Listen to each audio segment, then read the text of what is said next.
This is a colony of hydrozoans, which hydras are different than jellyfish. Hydras are all polyp form, but that's what. Why is this not working? Because I don't have the receiver in.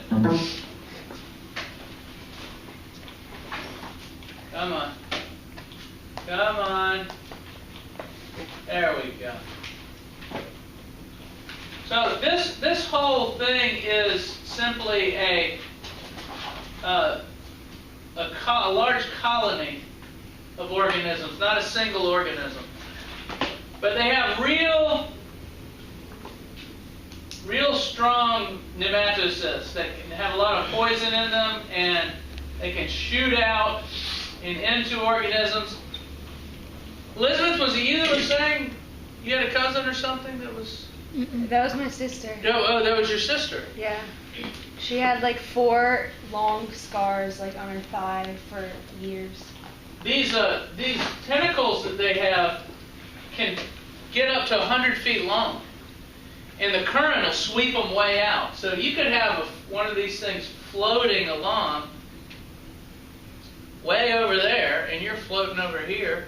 Is she a surfer or anything like that? Or we were on Pelican Spit right on the island, and we were just swimming around. Yeah. And those tentacles, if they hit you, they'll sting you real bad. People have been killed by these things. You can get kind of wound up in the tentacles. And there's actually a type of worm that eats these things. It's immune to the sting, and it pops the float, and the thing sinks, and it eats it on the way down. Killed by a worm. Can you believe that? There's a picture of one. So again, it's not a single organism, but a big colony of organisms. So those things are here? Yeah, they're all over in the oceans.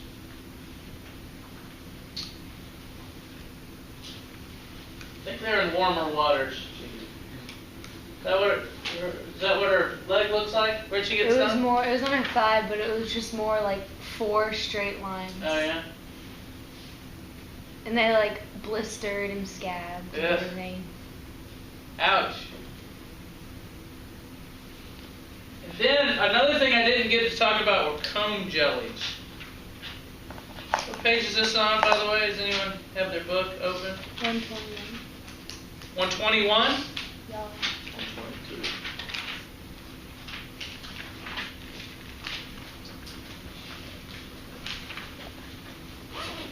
The comb jellies are called stenophores. That's how that's pronounced. The CT is like ST. Stenophores, comb jellies. These comb jellies have cilia. They're the largest creatures that are propelled by cilia. You know what cilia are? Little hairs. Hairs. Most of them don't have nematocysts, but there are some that eat cnidarians and take their nematocysts and use them. But they don't have nematocysts of their own, so they don't sting. 8 rows of thick cilia that beat continuously. No nematocysts unless they get some from eating cnidarians. And they capture prey with long, sticky tentacles. So their tentacles are sticky, and they hit something in the water, and it sticks to their tentacles and can't escape. And then they pull it into their mouth and absorb the food inside their bodies. Stenophores. You may have seen these things in the oceans and kind of thought they were jellyfish, because they look like jellyfish. There's one right there. This on the right is not one. That's a jellyfish called a box jelly. But this one over here is one. You see how it has the rows and the little hairs coming off are cilia. And I got video footage of comb jellies. Stenophora, commonly known as comb jellies and sea walnuts, are translucent, gelatinous, and often bioluminescent.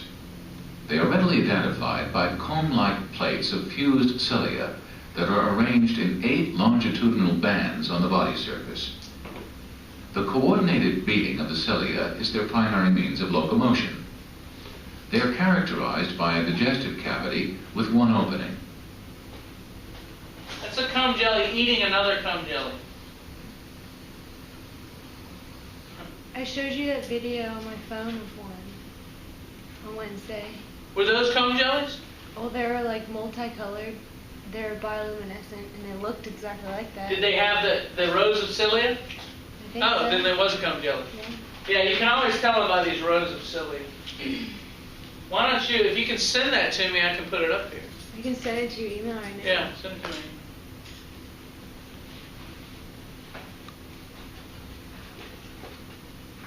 Okay, so the next section is on worms. And there's all types of worms in the ocean. It's probably the most overlooked group. You guys go to the ocean, you don't think about the worms that are there. Have you ever walked around though at low tide and you see all these holes in the sand? Most of those are wormholes. They can be shrimp holes too, but most of them are wormholes.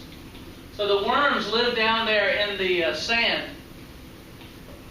And we'll talk about the flatworms first. So Willis? Yes. Sorry, what's your email? It's tomwillis@fredericaacademy.org.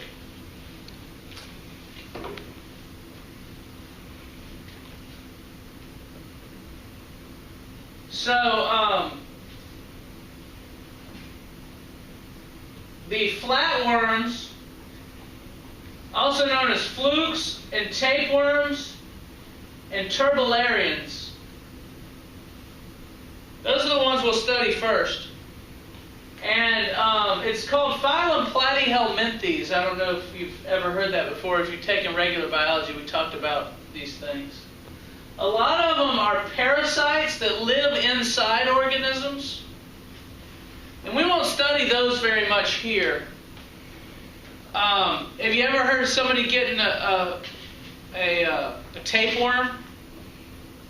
You can get tapeworms in your body. Those are flatworms. Or flukes are other parasites you can get in your body. But we won't really worry much about the parasites. Let's talk about the turbellarians. The ones that swim around in the ocean is the ones we're going to look at. These things have 3 tissue layers, which means if you remember the jellyfish, it had 2 tissue layers. It had an outer layer of cells that's kind of like this, and an inner layer of cells. And do you remember what it had between the outer layer of cells and the inner layer of cells? Mesoglia. Mesoglia, yes, very good. It had this jelly stuff called mesoglia in between. So there's an outer layer, there's an inner layer, and then there's jelly. And really, I forgot to put a mouth here, but anyway, there's a mouth, an opening, so that these things can get the food inside them. And but the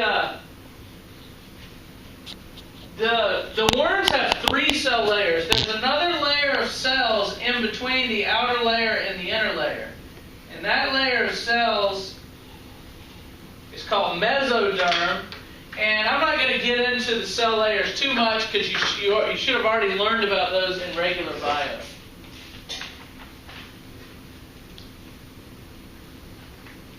Now, whereas the cnidarians that we've studied have a type of symmetry called radial symmetry. Radial symmetry is when you can be cut into equal halves in many different ways.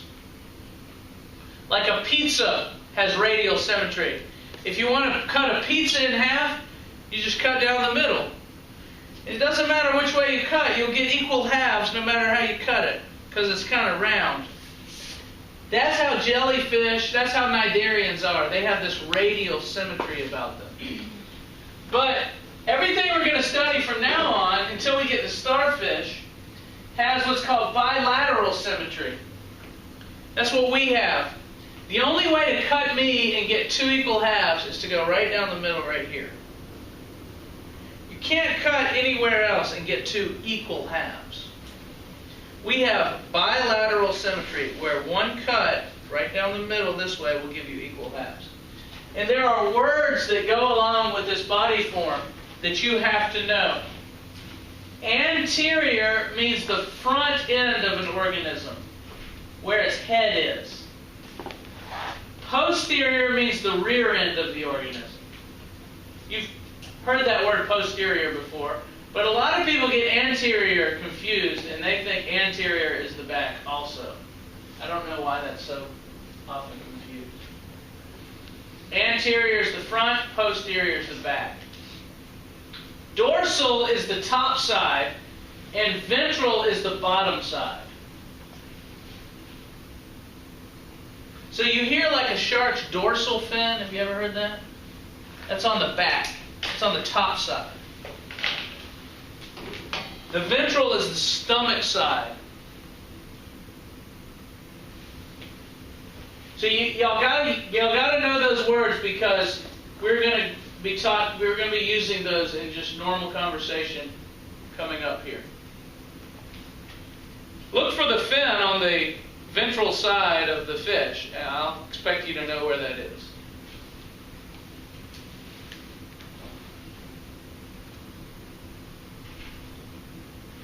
So here's a flatworm. This one's called a planarian. You see planarians usually in freshwater, but just kind of look at what it looks like. Doesn't it look flat? It's got a tube that looks like a vacuum cleaner called a pharynx that it can stick out through a hole in its body. And that tube will suck up food. Kind of like a vacuum cleaner sucks up food. The food is taken into the body of the flatworm and then distributed all around the body. The digestive system goes everywhere in the body. That's the dark thing you see, is its digestive cavity, called the gastrovascular cavity. And a lot of these worms only have one opening to their digestive system.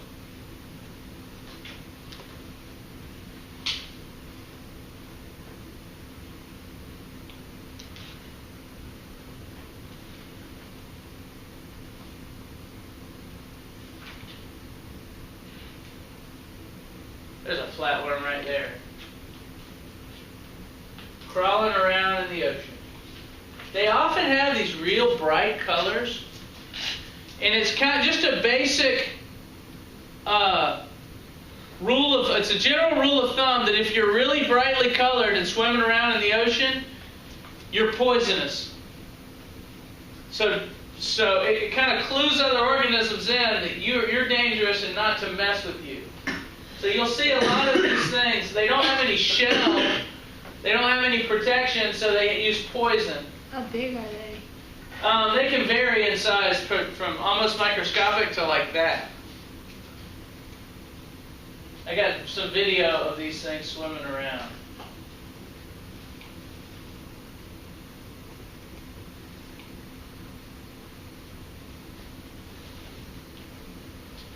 That's one on a plant. Do you have any audio? This doesn't have any audio. I sent you that video of that jellyfish. You did? Okay, we'll check it out at the end here. There's crawling around on a rock. I mean, that's big. That's probably, like that big.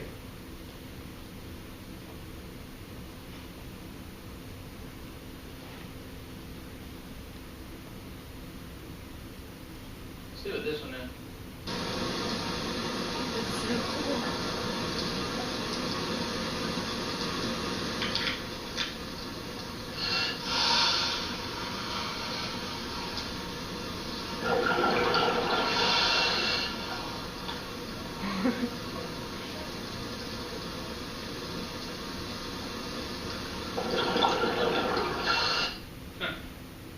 Look at that shark. That can't be real. Click it. We could get stuck all day doing this. It's got like 6 million views or something.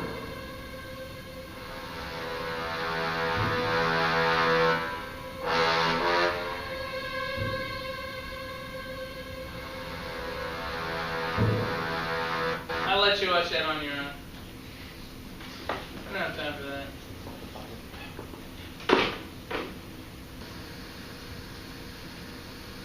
There's one crawling around, there's one swimming around. That was pretty lame. Oh, here. What happens when two males are fighting over a mate? They penis fist. They fight like swords with their penises. Sword fight.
Now you've seen penis fencing. Those little white things were their penises. Congratulations.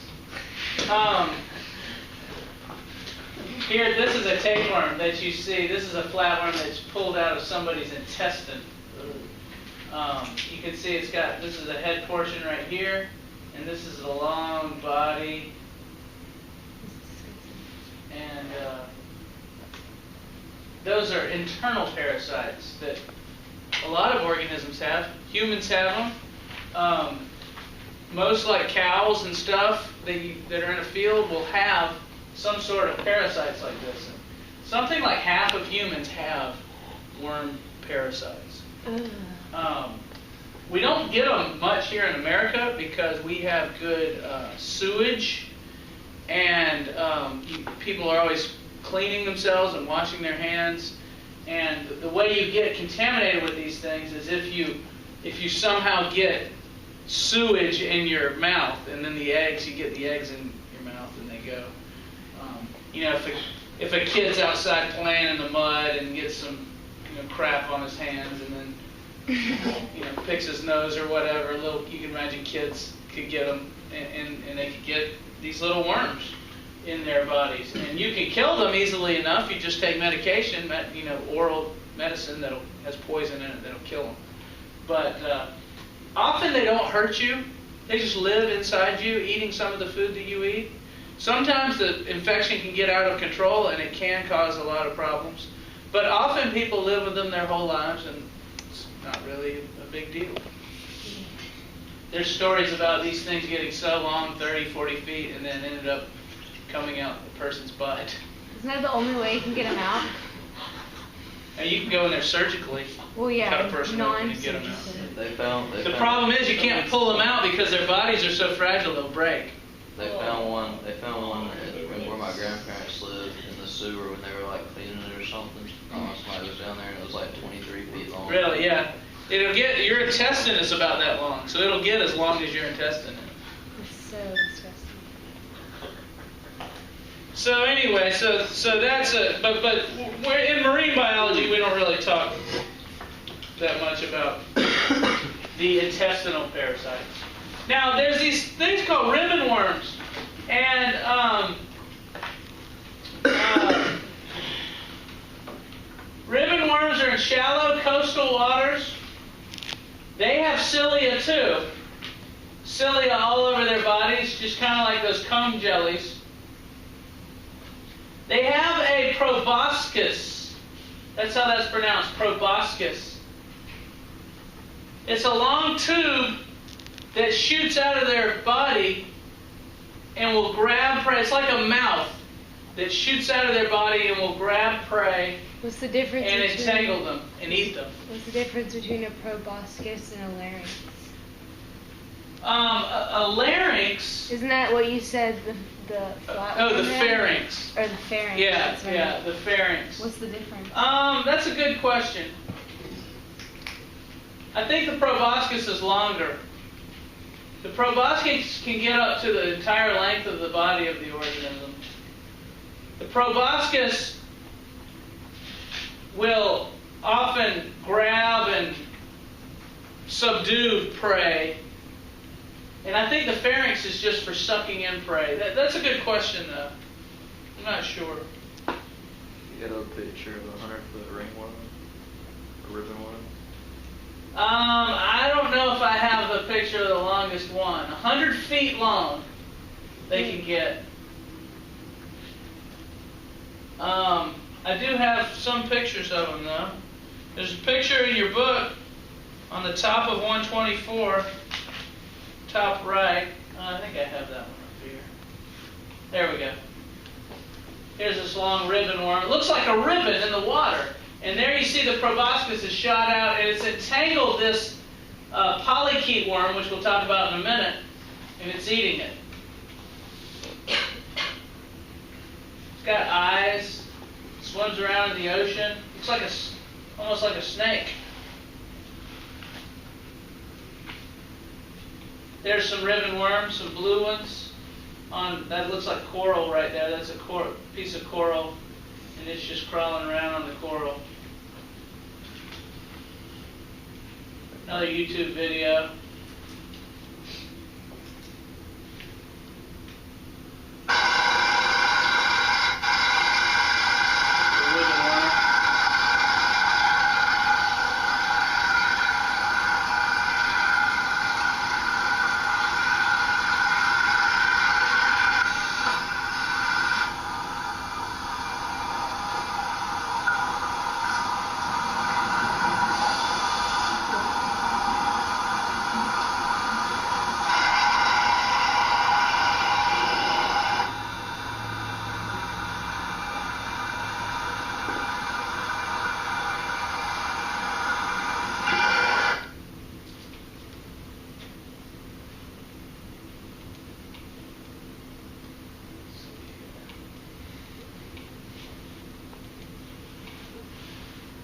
This bloodworm possesses biting jaws. It is commonly 8 to 10 inches long, and at intervals everts its proboscis with its 4 sharp curved terminal jaws. The jaws are the 4 small black structures. Shoot that proboscis out.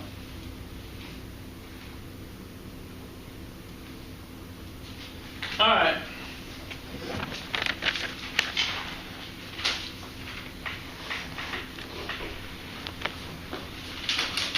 Nematodes are also known as roundworms.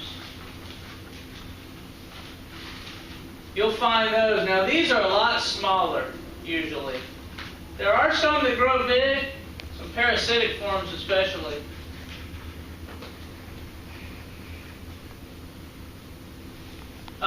But most of them are microscopic. They have a cuticle, which is a layer that goes over the organism to keep them from drying out. They can wash up on shore and not dry out.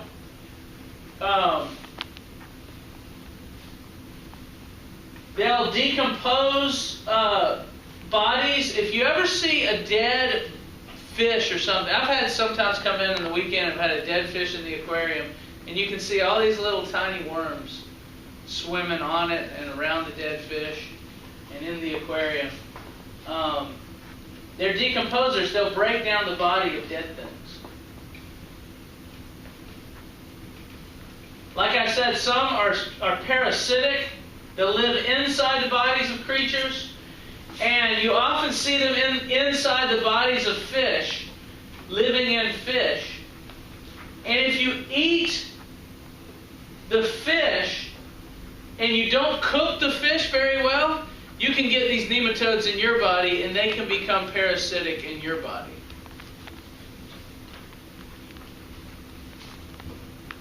So consuming raw fish is a little bit dangerous. You can get nematodes.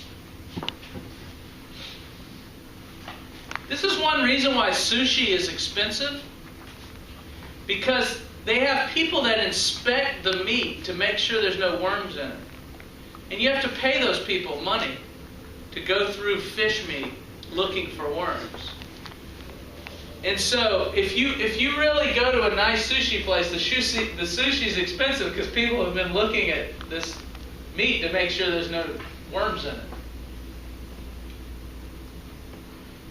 What you don't want to do is go to a sushi place that has real cheap sushi. Then you know your sushi hasn't been inspected. That is a nematode that lives inside the body of organisms. These are actually taken from a sheep, I think. And they can get long like that long.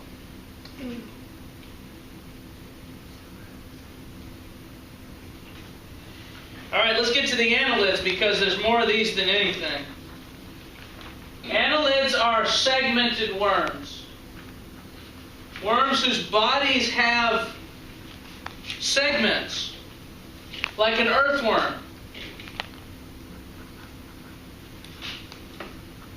They have a well-developed nervous system. They have a brain, which we don't really see in some of the other worms. But the segmented worms have a brain. We don't see brains in jellyfish or in sponges. This is the first organism we've studied with a brain. They're segmented, like I say. Their body is in pieces, and all the pieces are hooked together. They have a closed circulatory system, which means their blood is in vessels, and that's what ours is like. Our blood stays in tubes, blood vessels, and so do annelids' blood. When we study the jellyfish, they don't have blood in vessels. It doesn't work like that. And most of the other worms have what's called an open circulatory system, where the blood is just kind of there in their body. It's not contained. Now, almost all annelids have setae. setae are like little paddles that stick out the side of their bodies. Little bristles that can move, and so the organism can swim with using the little paddles. Or it can hold them in place. A lot of times the little setae stick into the mud and it holds them down in the mud.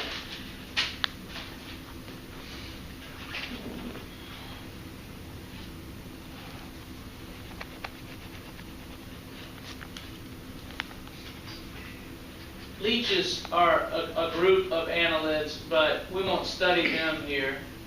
Anybody ever had a leech sucking on them? Sometimes they'll use them in hospitals to suck blood out from under the skin. Look at this. See all the segments here? And the little things sticking out to the side, those are the setae. Here it shows bristles, setae. This is a cross section where they've cut them, and you can see down into their bodies. See the little bristles on the side?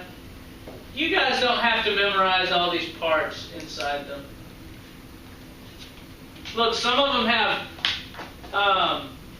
jaws with, or mouth parts with jaws and pinchers. You can grab onto something. They have little eyes. These eyes can't make out images like our eyes can, but they can see light and dark. Tell if it's light or dark. Tell if a shadow comes over them so they can get away. And see the little tentacles that stick out to the side? Those can detect things, can detect water current movements and such. It's kind of a gross looking worm, isn't it?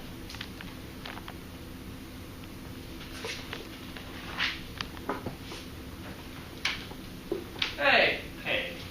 Sorry to interrupt. That's okay. Since he's leaving, I just got to give him this. Oh, good deal. Thanks a lot. You Thank you. leaving? Well, later. He's Later? missing my class. Ah, gotcha. So this group of annelids is called the polychaetes. The polychaetes are the ones that you find in the oceans. A lot of them build calcareous tubes, that's hard tubes. And I have some, whoops. While y'all are writing that, I'll give you some examples here.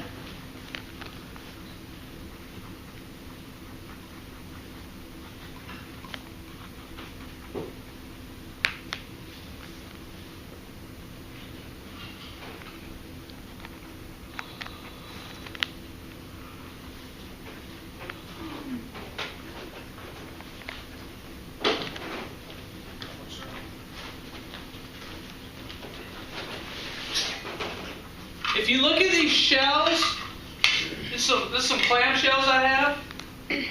You'll see little white lines all over the shell. And those are tube worm shells. Those were on the coral that you showed us the other day. They are? On one of them. Oh, I didn't see that. I think it was like. I'll pass this around. I'll start one at one end and one at the other. And you can see little, I don't know if that works. Does that work? Yeah. You can see little tiny tubes there. Little tubes that that the worms make and live in. Here you go. Pass those around.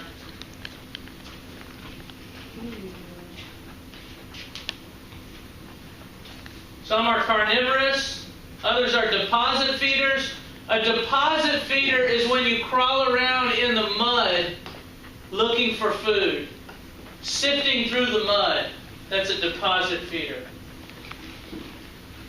Many have a planktonic larval stage called a trochophore that floats around in the ocean as plankton. And when we do our plankton drag, we'll look for some of the trochophore larvae. So we're going to talk more about trochophore larvae later. Look at this worm. It lives in this tube, and it sticks out these things that look like feathers.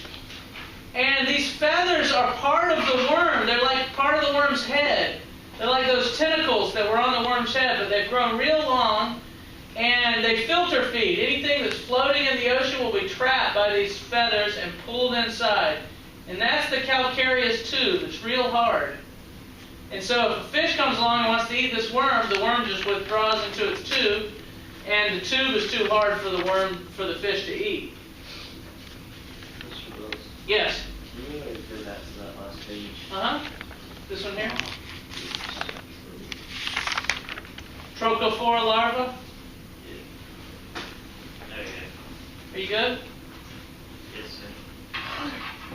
Thank you. You're welcome.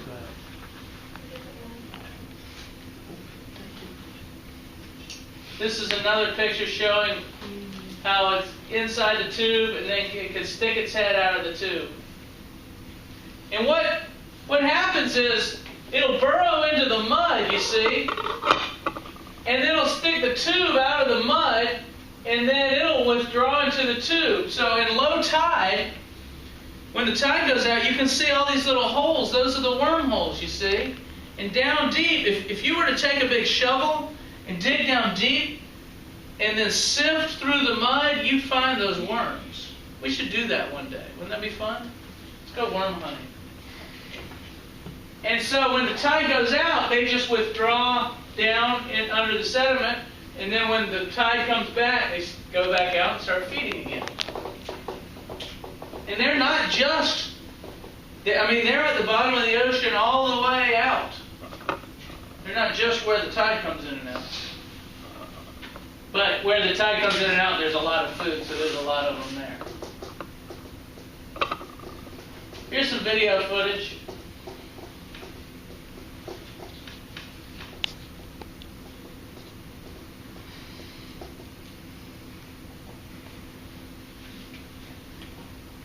I thought, maybe not. It's just a spinning circle. Oh, here we go. Giant pile.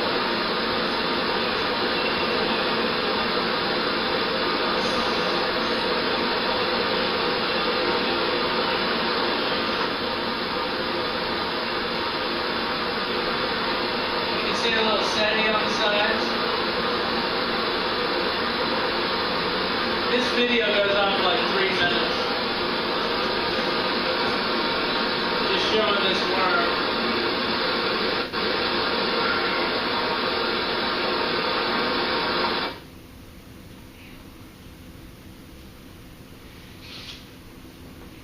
Right, hang on. This is on the beach in North Devon, and this is a rock, and I sort of kind of would put this rock back because there's nothing living on it, but Kerry, who is a marine biologist, is going to tell me exactly what this is, and it's very exciting! Okay, so there's actually 2 different species of worm living on this rock. You have the keel worm, this big white tube here, and if we look in the opening, you might just be able to see his little face peeping out. So this is the keel worm Pomatosaurus.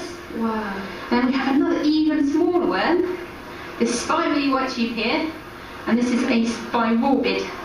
And the actual worms? And the little worms live inside those tubes, and they're really, really teeny. Oh my goodness, I'm going to see how far I can go in on this without it going out of focus. Oh wow. So that's the small one, bottom right. That's the, tell me what that's called again? That's Spirorbis. Spirorbis. And the big one? This is Pomatosaurus. I can see it. Is that like his mouth? Yeah, that's his little head about to come out. Oh. And when the tide's in, he'll stick his head out, and he's got a big feather duster, which he uses to filter feed. Sorry, this is really amazing. If I waited, would he poke his head out? No, he needs to be under the water to do that. Okay. This is incredible. And I just thought it was an old bit of rock. Wow. What am I going to call it? That one on the top is an old tube worm shell that's kind of fallen apart.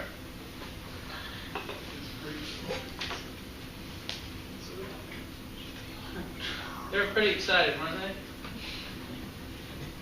they? Because of its size and thick covering of fine hair-like structures, this worm is known as the sea mouse.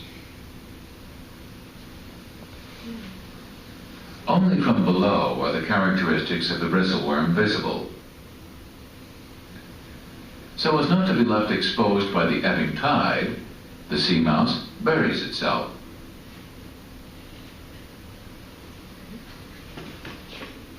So there's worms under the mud in the ocean there.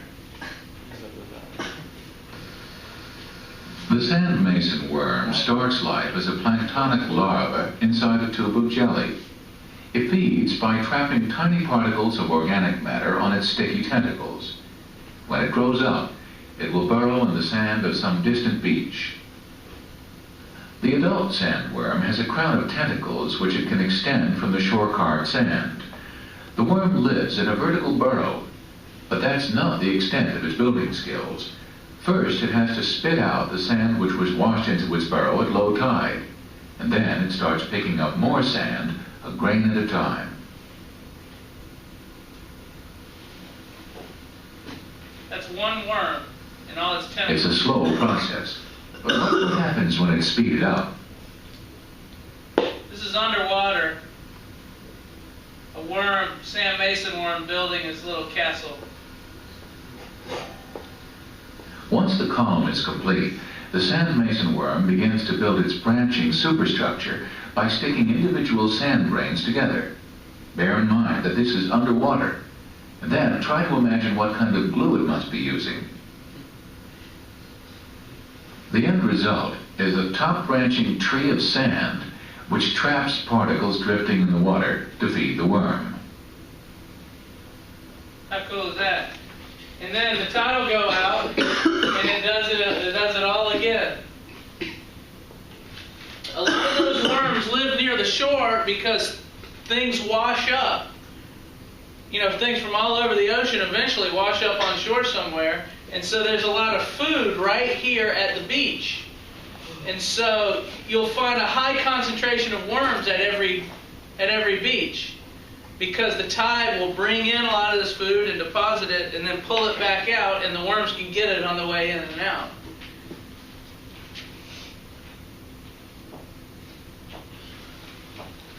We're almost out of time. I'll let you read about peanut worms, but this is a peanut worm,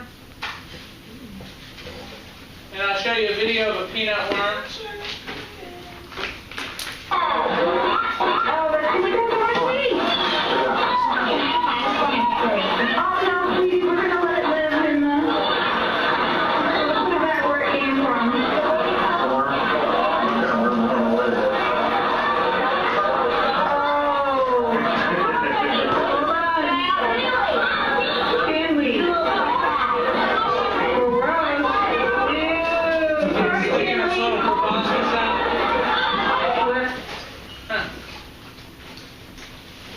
Peanut worms.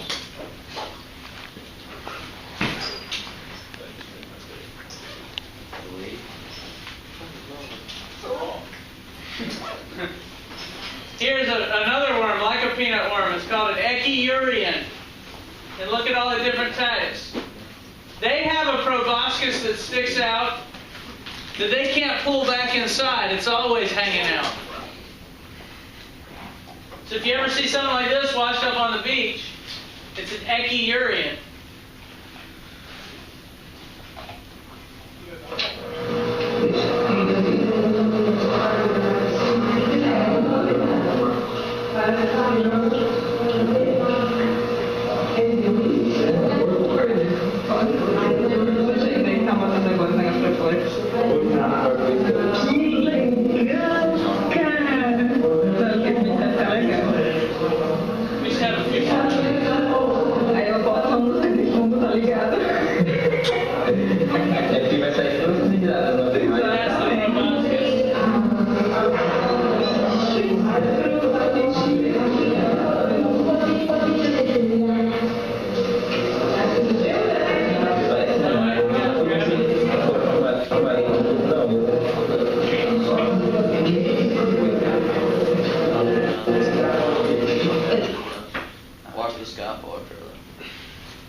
Okay, let me try and get your video.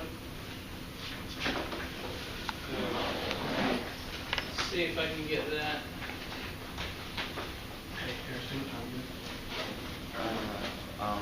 I don't see it. I sent it to you. There it is. There it is, right there. not been.